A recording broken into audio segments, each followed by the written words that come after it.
Hey guys, आज हम पढ़ने जा रहे हैं क्लास 12 ज्योग्राफी का 5th चैप्टर जिसका नाम है प्राथमिक क्रियाएं। प्राथमिक क्रियाओं के अंतर्गत पढ़ेंगे हम आर्थिक क्रियाएं। पहले हमारे आर्थिक क्रिया कि आर्थिक क्रिया वह क्रिया होती है जो मनुष्य किसी भी कार्य को, किसी भी क्रियाकलाप के, किसी भी क्रियाएं को, सभी क्रियाओं को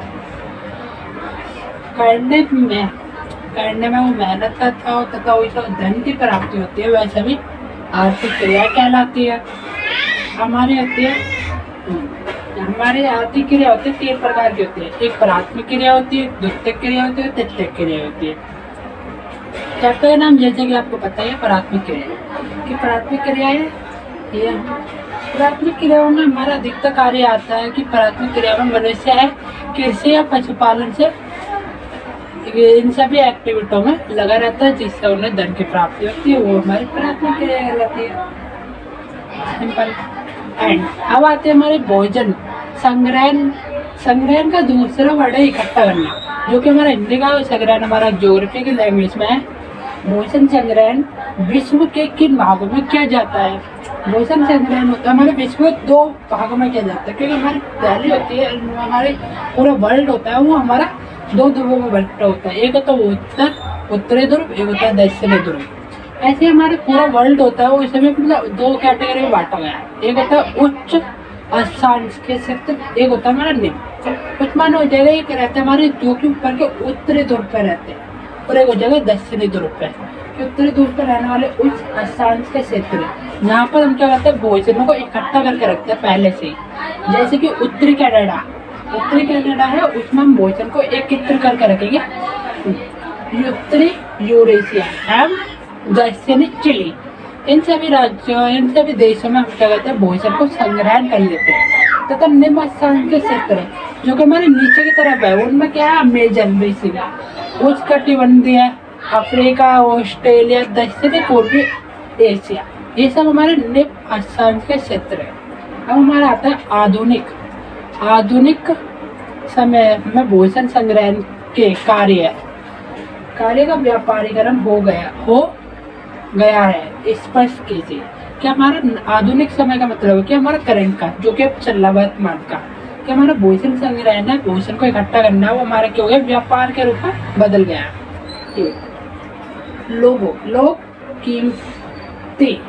कीमती पौधों की पत्तियां, साल, औषधीय पौधों को बेचते हैं और पौधों के विभिन्न भागों का उपयोग किया जाता है। क्या आजकल हम वर्तमान में देख सकते हैं कि हमारा पेड़ पौधे होते हैं जिनसे हमें पत्तियां प्राप्त होती है, साल प्राप्त होती है, औषधियाँ प्राप्त होती है, उनको हम बेचते हैं और बेचने के बाद उनका विभिन्न कार्यों में उपयोग करता है। जैसे पेड़ पौधे हमारे पत्ते से हमारी क्या होती है साबुन बनता है और बाकी दवाइयाँ बनती है जो कि हमें व्यापार के रूप में बदला जा रहा है।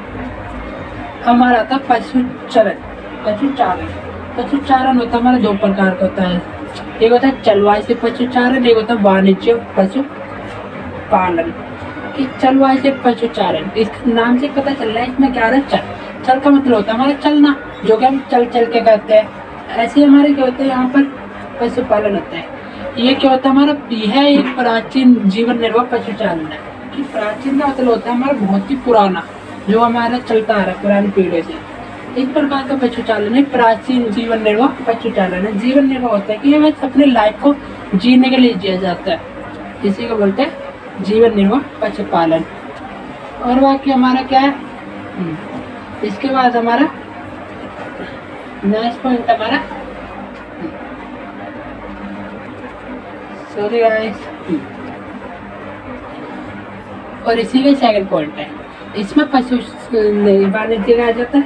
यह एक व्यवस्थित पशुपालन है कि ये क्या एक प्राचीन निर्वाह पशुपालन है। ये बहुत ही साल पहले से हो रहा है, लेकिन वाणिज्य पशुपालन है।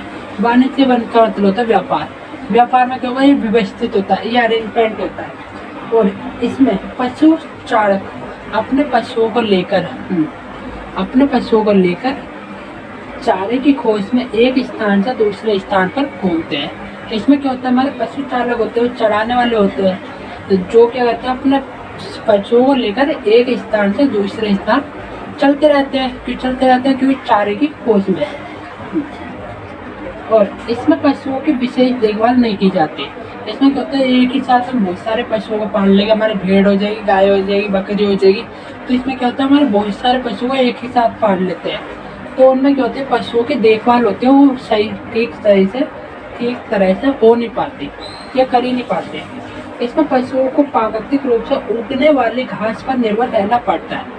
इसमें क्या होता है कि पशु कितने भी एनिमल हो, उनको प्राकृतिक रूप से उगने वाले घास पर ही निर्भर रहना पड़ता है। इसमें एक साथ बहुत सारे पशुओं को पाला जाता है, जो कि पहले बता देता। अब आता है वाणिज्य। वाणिज्य में हमने पहला पॉइंट पढ़ा था कि यह एक व्यवस्थित पशुपालन है। सेकंड आता है हमारा, यह एक पूंजी प्रधान पशुपालन है। तो इसमें क्या है, पूंजी प्रधान का मतलब होता है कि हमारा इससे क्या होता है, हमारे पैसे मिलते हैं वाणिज्य से। कैसा मिलता है पढ़ेंगे। इसमें पशुओं को एक फार्म में बाड़ लगाकर पाला जाता है। इसमें क्या होता है, पशुओं को हम एक जगह एकत्र कर लेते हैं और उन्हें अलग अलग कैटेगरी में बांट देते हैं। जैसे गाय पे एक जगह बाड़ लगा देते हैं। ये फार्म होता है, फार्म को इकट्ठा किया जाता है, सबको प्रत्येक खाना दिया जाता है पर्टिकुलर और बाय 1 नंबर से, जिससे क्या होता है प्रत्येक पशुओं को खाना प्रत्येक टाइम पे मिल जाता है। इसमें केवल किसी एक विशेष प्रकार के पशुओं को पाला जाता है। इसमें केवल एक विशेष प्रकार के पशु को पाला जाएगा, चाहे वो गाय हो, चाहे वह भैंस हो, वह बकरी हो, चाहे वह भेड़ हो। तो इसमें एक ही प्रकार के पशु को पाला जाता है। लेकिन हमारा चरवाही पशु चारा है ना, वो इसका उल्टा है, इसमें बहुत सारे पशुओं को पाला जाता है। और इसमें क्या हमारा, इसके नेक्स्ट पॉइंट को पढ़ लेते फिर इसके बाद डिफरेंस बताएंगे। इनमें पशुओं की विशेष देखभाल की जाती है और उन्हें वैज्ञानिक पद्धति से पाला जाता है। कि इनमें क्या पशुओं की विशेष देखभाल की जाएगी। देखभाल की जाएगी क्योंकि हम इसका करते हैं यहाँ पर व्यापार के रूप में प्रयोग करते हैं। कि व्यापार में क्या है, यहाँ पर एक ही प्रकार के बच्चों पाले जाएगा। जैसे गाय हो गई, गाय समय के मिल रहा, दूध मिल रहा। दूध से हमारे क्या है, ये पूंजी प्रधान तकनीक है, पशुपालन है। जैसा कि हमारा पूंजी है वो अपने आप ही आ रहा पैसा, और बाकी ये व्यवस्थित से अरेंज करते हैं। इसमें पशुओं की विशेष देखभाल होती है, वैज्ञानिक पद्धति के आधार पर पाला जाता है। इसमें पशुओं को विशेष एक फार्म में बाड़ लगा कर पाला जाता है। और इनके सब अपोजिट कह देंगे कि एक प्राचीन जीवन निर्वाह किसी पशुपालन है। इसमें पशु चालक को अपने पशुओं के साथ एक स्थान से दूसरे स्थान घास की खोज में जाना पड़ता है। इसमें पशुओं की विशेष देखभाल नहीं की जाती। और इसमें पशुओं को प्राकृतिक रूप से उगने वाली घास पर ही निर्भर रहना पड़ता है। और इसमें एक साथ बहुत सारे पशुओं को पाला जाता है। इसके एग्जाम्पल आ गए हमारे, इसमें प्रमुख पशु भेड़, बकरी, गाय। इसमें हमारे वह पशु आएंगे जिनसे हमें फायदा हो, लाभ मिले। और इनमें कोई प्रकार के पशु आ सकते हैं कि जिनसे हमारे भेड़, बकरी जो हमें एक स्थान से दूसरे स्थान पर जाते रहते हैं। बस यह उन पशुपालन से हमें थोड़ा बहुत देखकर हम अपना जीवन निर्वाह कर सकते हैं। अब हमारी आती है आदिकालीन निर्वाह कृषि। आदिकालीन निर्वाह कृषि, इसमें नाम से पता चल रहा आदि माने वो पहले से होती हुई आ रही है। इसमें भूमि के छोटे टुकड़ों पर आदिम कृषि औजारों जैसे लकड़ी के हल और खुदाई करने वाली छड़ी से खेती की जाती है। इसमें क्या है, भूमि के छोटे टुकड़ों पर आदिम कृषि औजारों, क्या हमारे आदिम कृषि औजार के होते हैं, आदिम होते हैं हमारे वो पुराने समय से चलते आ रहे हैं। ऐसे हमारी पुरानी लकड़ी हो गई, लकड़ी से हम महल होते हैं, और हमारी कुल्हाड़ी हो गई जिनसे हमारे क्या होते हैं खेती बाड़ी की जाती थी, वो होते हमारे आदिम कृषि औजार। जैसे लकड़ी के हल होते थे पहले, और खुदाई करने वाली छड़ी से खेती की जाती थी। यह खेती परिवार की मदद से की जाती थी, क्योंकि आदिकालीन में क्या होता था, हमारे पास टेक्नोलॉजी का इतना डेवलप नहीं थी, जिस कारण क्या होता खेती थी पूरे परिवार वाले मिलकर एक साथ करते थे। इस फसल में केवल परिवारों की जरूरतों को पूरा किया जाता था। इस फसल में केवल परिवारों की जरूरत ही पूरी हो पाती थी। किसान जमीन के टुकड़े को साफ करके उन पर अपने परिवार के भरण पोषण के लिए अनाज उगाता था।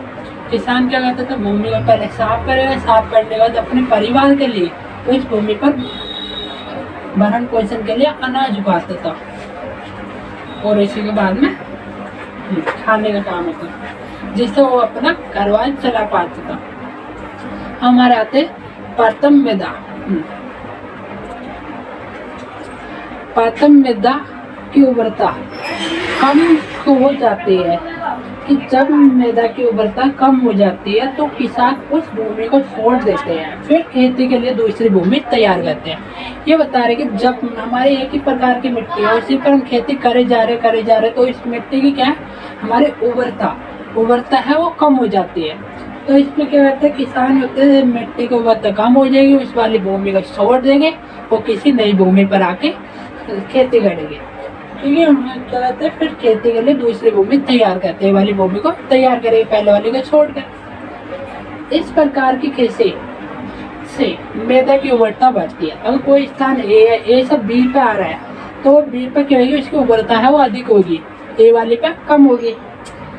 इसमें किसान उर्वरकों का प्रयोग नहीं करते, इसीलिए इस कृषि में उत्पादन कम होता है।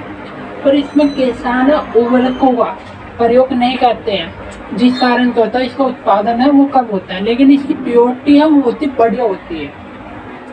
अब आते हैं आदिम कार्य निर्वाह कृषि। इनकी ही अन्य नाम कहे जाते हैं अन्य देशों में, जैसे कि भारत में, उत्तर पूर्व भारत में आदिम कालीन निर्वाह कृषि का नाम भी कहते हैं हम जूमिंग। कि हमारे वर्ल्ड के मैप में पूछा जाएगा जियोग्राफी के कि हमारा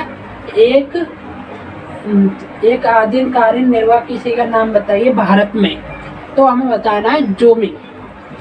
मध्य प्रदेश अमेरिका में क्या कहते हैं आदिम कालीन निर्वाह कृषि को, मिल्पा।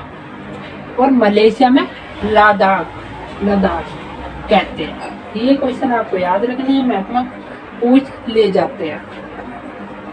अब हमारा आता है चावल प्रधान कृषि। चावल प्रधान कृषि क्या है हमारा, इसमें चावल प्रमुख फसल होती है। इसमें खेतों का आकार छोटा होता है। इस प्रकार की कृषि में खेती कार्य में किसान और उसका परिवार कार्य करता है। इस प्रकार की कृषि में यंत्रों की आवश्यकता कम होती है एवं मानव श्रम की आवश्यकता अधिक होती है। कि इसमें हमने 4 पॉइंट पढ़े हैं, पहले ही हो गए। इसमें क्या है, इसमें 4 प्रमुख फसल होती है। पहले इसमें क्या है, हमारी मेन फसल है वो चावल है, क्योंकि हम पढ़ क्या रहे, चावल प्रधान कृषि। इसमें खेतों का आकार छोटा होता है और बाकी इसमें इस प्रकार की कृषि में खेती कार्य में किसान और उसका पूरा परिवार कार्य करता है, जैसा कि हमने आदिम कार्य निर्वाह कृषि में पढ़ा था। इस प्रकार की कृषि में यंत्रों की आवश्यकता कम होती है एवं मानव श्रम की आवश्यकता अधिक होती है। इसमें कहा गया है कि कृषि में यंत्रों की आवश्यकता होती है कम होती है। यंत्र होते हैं हमारे लकड़ी कुल्हाड़ी, ये सब क्या हमारे यंत्र है। और बाकी मानव श्रम की आवश्यकता होती है वो क्या होती है, अधिक होती है। इसमें लेबर ज्यादा सही होती है और यंत्रों का कम प्रयोग होता है। इस प्रकार की कृषि में उर्वरता बनाए रखने के लिए पशुओं के गोबर की खाद एवं हरी खाद का उपयोग किया जाता है। कि इसमें क्या होता है, हमारे इस प्रकार की कृषि में उर्वरता को बनाए रखने के लिए हम क्या करते हैं, 2 टाइप इनका प्रयोग करते हैं। एक तो गोबर की खाद और एक होती है हरी खाद का प्रयोग किया जाता है। इस कृषि में प्रति इकाई उत्पादन ज्यादा होता है। इस कृषि में क्या होता है, प्रति इकाई उत्पादन ज्यादा होता है और प्रति मजदूर उत्पादन कम होता है। इसमें चावल प्रधान कृषि में क्या है, इसमें मेन फसल होती है हमारी चावल होती है। इसमें पूरा परिवार एक साथ काम करता है। तीसरा हो गया, इसका आकार होता है बहुत ही छोटा होता है। चौथा हो गया, इसमें हमारे इस प्रकार की कृषि में यंत्रों का प्रयोग बहुत ही कम होता है और बाकी मानव श्रम का प्रयोग ज्यादा होता है। मानव श्रम माने लेबर का प्रयोग अत्यधिक किया जाता है।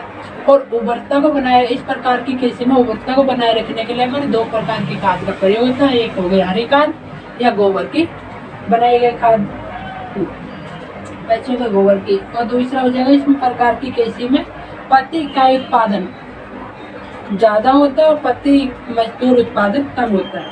प्रति इकाई उत्पादन का मतलब है यहाँ पर क्या है, अगर कोई एक एरिया है, एक एरिया है, एरिया में हमारे 10 लोग काम करते हैं, तो हमारा क्या है, उत्पादन कम होगा, लेकिन हमारा क्या है, प्रति मजदूर उत्पादन है, प्रति इकाई उत्पादन ज्यादा है और प्रति मजदूर उत्पादन कम है। एक छोटा सा एरिया है, छोटे से एरिया में पता है हमारे कम से कम लोग, करेगा और बाकी उन लोगों के लिए ज़्यादा उत्पादन होगा तो मजदूर हमारे कम होएगा, उन्हें ज़्यादा से ज़्यादा फसलों का अनाज मिलेगा। सिंपल कि हमारे पत्ती का उत्पादन ज़्यादा होता है, पत्ती मजदूर उत्पादन कम होता है। इनमें से आपको कोई भी एक पॉइंट याद रखना है कि इस प्रकार के कृषि में पत्ती का उत्पादन ज़्यादा होता है और बाकी पत्ती मजदूर उत्पादन कम होता है कि प्रत्येक मजदूर को उसकी क्वांटिटी से ज़्यादा अनाज मिलता है। कौन सी कृषि में? चावल प्रधान कृषि में। अब हमारे आते हैं सबसे मेन कृषि और सबसे इम्पोर्टेंट रोपण कृषि। इसका नाम है रोपण कृषि लाभ के लिए बड़े आकार के क्षेत्र में की जाती है। कि रोपण कृषि हमारे लाभ अत्यधिक करने के लिए बड़े आकार के स्थान पर की जाती है, क्षेत्र में की जाती है। अधिक पूंजी, उच्च प्रबंधन, तकनीक, वैज्ञानिक विधियों का प्रयोग होता है। इस प्रकार की कृषि में क्या होता है? हमारा सबसे ज्यादा पैसा लगता है कि मनी लगती है हमारी, और सबसे ज्यादा उच्च प्रबंधन होता है कि इसका मैनेजमेंट भी होता है, वो हाई होता है। और तकनीक होती है हमारी, इसमें तकनीक भी हमारी बहुत डेवलप होती है। वैज्ञानिक विधियों का प्रयोग किया जाता है। कौन सी कृषि में? रोपण कृषि में। रोपण कृषि की फसलें, रोपण कृषि में 5 फसलें आती है जिनका नाम है चाय, कॉफी, कोको, कपास, गन्ना।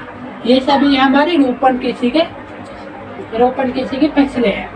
रोपण कृषि की विशेषताएं में भी हमारी वो याद रहेगी कि इसमें विस्तृत क्षेत्र होता है, इनका आकार होता है बड़ा होता है। आकार बड़ा क्यों होगा? क्योंकि इसमें क्या हमारा अधिक पूंजी लगेगी। और बाकी वैज्ञानिक विधियों का प्रयोग होता है। वैज्ञानिक विधियों का प्रयोग होता है। अधिक पूंजी की आवश्यकता होती है। इनमें क्या होती है? अधिक पूंजी की आवश्यकता होती है। एक फसली कृषि होती है, इसमें सिर्फ एक ही प्रकार की फसल को बोया जाता है। जैसे चाय है तो चाय ही पूरे में बोई जाएगी, कितना भी बड़ा क्षेत्र हो। इसमें श्रमिक की आवश्यकता होती है क्योंकि हमारा बड़ा एरिया होगा और बड़े एरिया में हमारे श्रमिक भी अत्यधिक लगेगी। यह कृषि यूरोपीय लोगों ने शुरू की थी। कि रोपण कृषि कौन से लोगों ने चालू करी थी? यूरोपीय लोगों ने आरंभ किया था। ब्राजील में अभी भी कॉफी के कुछ बागान हैं जिन्हें हम फैजेडा कहा जाता है। विस्तृत अनाज कृषि, इसकी प्रमुख फसल गेहूं है। इसकी मेन फसल क्या है? गेहूं। क्योंकि विस्तृत मानोगे बड़ा, वाणिज्य हो गया, व्यापार के लिए, अनाज हो गया हमारे गेहूं। तो इसीलिए इसकी प्रमुख कृषि है, वो प्रमुख फसल है गेहूं है। दूसरा हो जाएगा, इसके अलावा हमारे कितने भी अनाज होते हैं, मक्का, जौ, राई, जई, ये भी सभी आते हैं। इसमें खेतों का आकार बहुत ही बड़ा होता है। इसमें क्योंकि नाम से पता चल रहा है इसमें क्या आ रहा है? विस्तृत बड़ा है, तो इसमें खेतों का आकार है बड़ा होता है। इसमें खेत जोतने से लेकर फसल के काटने तक सभी कार्यों को यंत्रों के द्वारा किया जाता है। विस्तृत अनाज कृषि में सभी कार्यों को यंत्रों के थ्रू करते हैं। इसमें प्रति मजदूर उत्पादन ज़्यादा होता है। इस प्रकार की कृषि यूरेशिया में क्या होता है? स्टेपी बोलते हैं। ऐसे ही हमारे मिश्रित वाणिज्य अनाज कृषि, ऐसे पूछ लेंगे पेपर में आ जाएगा 2-3 नंबर का मैथ में क्वेश्चन कि एक विस्तृत वाणिज्य अनाज कृषि बताइए। वो डायरेक्शन दे देगा आपको वर्ल्ड वाले मैप में, ये वाली कंट्री में कौन सी खेती का ये विस्तृत वाणिज्य कृषि का नाम बताना है। ऐसे उत्तरी यूरेशिया दे दिया उन्होंने, यूरेशिया में क्या नाम से बोला जाता है, तो हमें लिखना है यूरेशिया में इसे स्टेपी बोलते हैं। और उत्तरी अमेरिका में लोकेशन दे देगा, उत्तरी अमेरिका में दे देगा हमें बताना पेरिस कहते हैं। अर्जेंटीना में दे देगा, अर्जेंटीना में बताना 5 कहते हैं। दक्षिणी अफ्रीका में ऐसे बताना वेल्स कहते हैं। और 5वां बचा हमारा ऑस्ट्रेलिया में से डाउस कहते हैं में की जाती है। ये आपका पहला पार्ट था, एंड सेकंड पार्ट जल्दी आएगा। तब तक के लिए थैंक यू। एंड यह वीडियो आपको कैसी लगेगी कमेंट कीजिए।